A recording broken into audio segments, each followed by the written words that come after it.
Welcome to the Daily Current Affairs quiz by CivicCentre IAS. So without any further delay, let's dive into today's discussion. So the first question here is related to Poshan Abhiyan. So what is this Poshan Abhiyan? Launched on 8th March of 2018, Poshan Abhiyan, which is nothing but the National Nutrition Mission, aims to combat stunting, undernutrition, anemia and low birth weight by integrating health, sanitation and nutrition schemes. So the Ministry of Women and Child Development,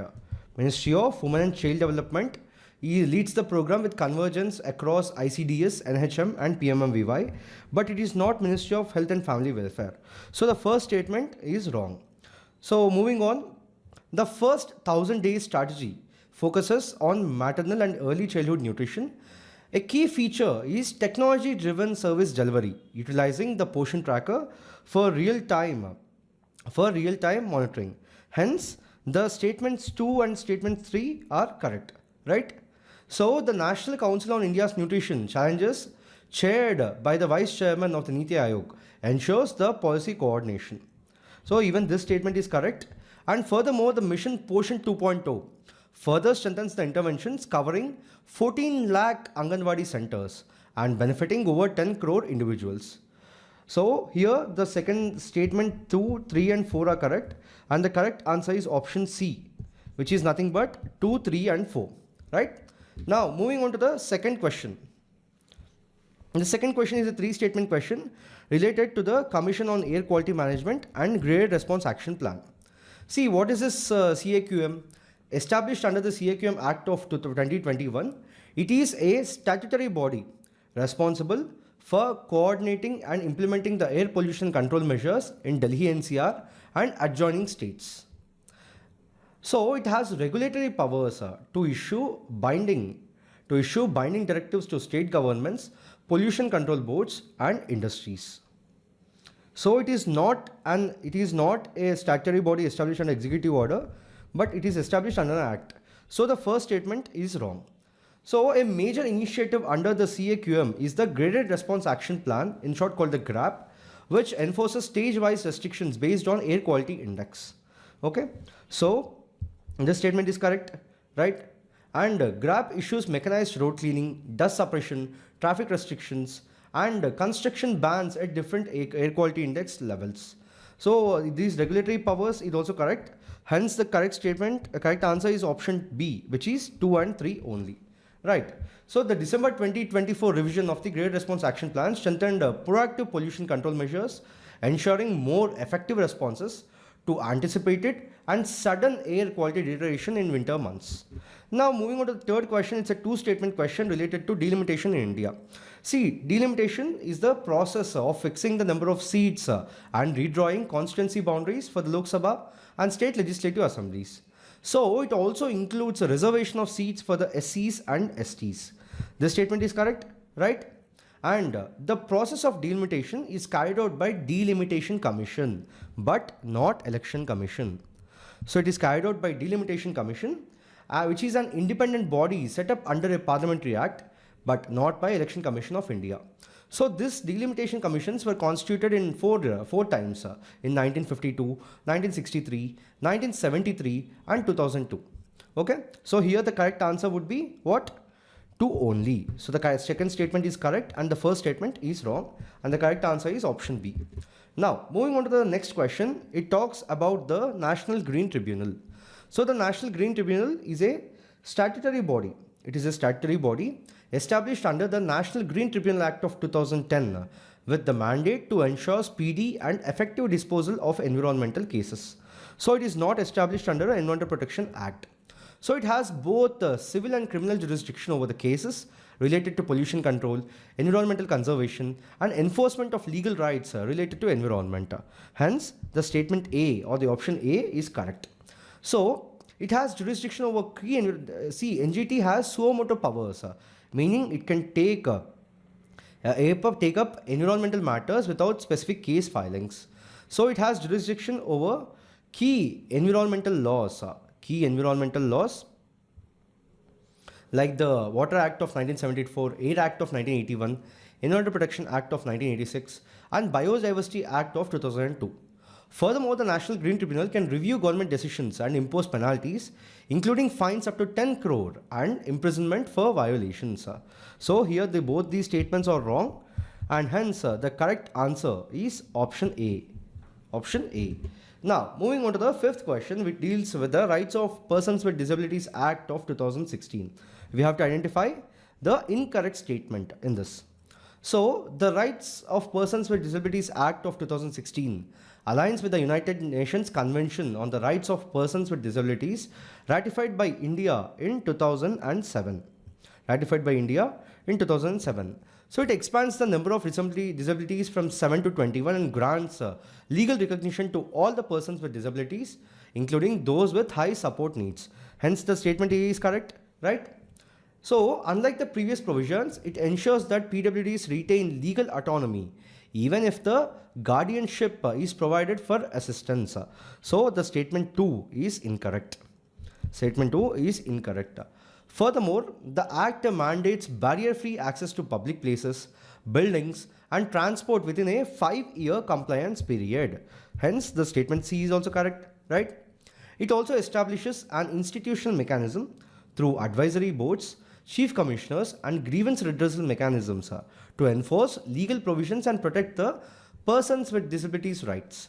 Additionally, it strengthens the anti-discrimination laws, ensuring equal access to education, employment, and healthcare for the persons with disabilities. Hence, the statement D is also correct, and the answer is option B. Now, moving on to the sixth question. It talks about the political structure of India and Bangladesh. See, India and Bangladesh are both South Asian democracies having significant differences in their political structures. See, India follows a federal parliamentary system. Whereas where the power is divided between the center and states, whereas the Bangladesh follows a unitary parliamentary process, meaning all the power is centralized at the national level. Hence, the statement 1 is correct, right?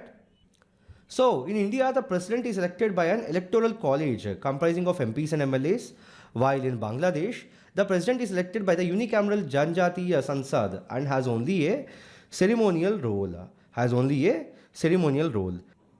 Hence, the statement 2 is also correct, right? So, moving on, India has bicameral legislature, which means bicameral parliament or the legislature, which means we have Lok Sabha and Rajya Sabha, but Bangladesh is a unicameral.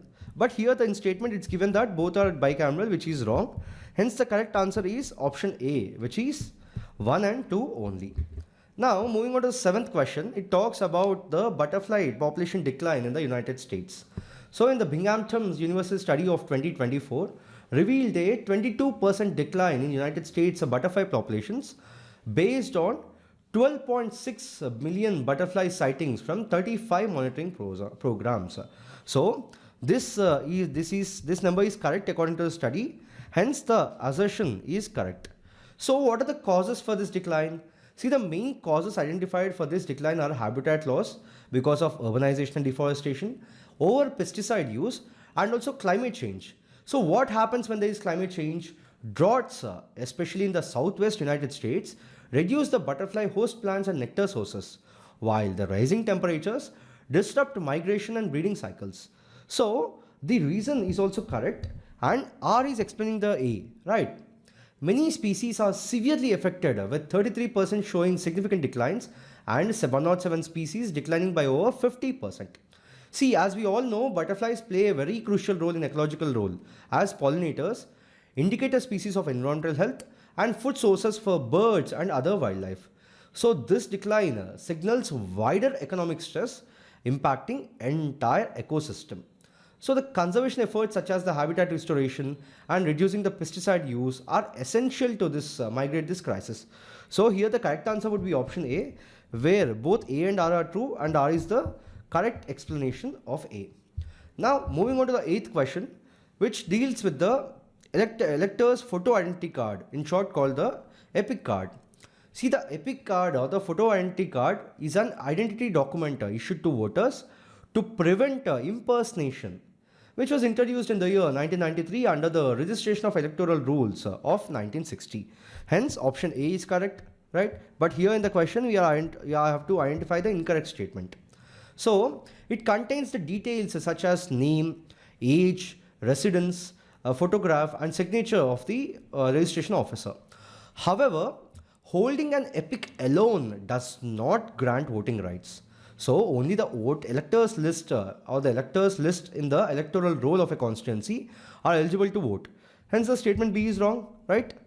Then each epic is assigned a unique alphanumeric number, including a functional unique serial number linked to an assembly constituency. So this is also correct. And then since 2017, epics have been digitally generated through Aeronet portal. So if a voter requests a replacement epic, the original unique number is retained to maintain the consistency in the electoral records. Hence option C and option D are also correct, and option B is the incorrect one, which brings us to that answer. Now the next question talks about SEBI. So what does SEBI stand for? Securities and Exchange Board of India. See, the SEBI is a statutory body that regulates India's securities market, ensuring investor protection, market fairness and prevention of fraudulent activity. So initially it was set up in 1988 as a non-statutory body, but here in the statement it's given as statutory body in 1988, which makes the first statement wrong.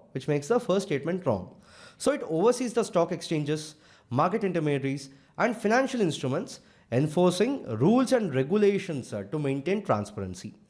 So the SEBI has investigative powers to curb insider trading, fraud and unfair trade practices.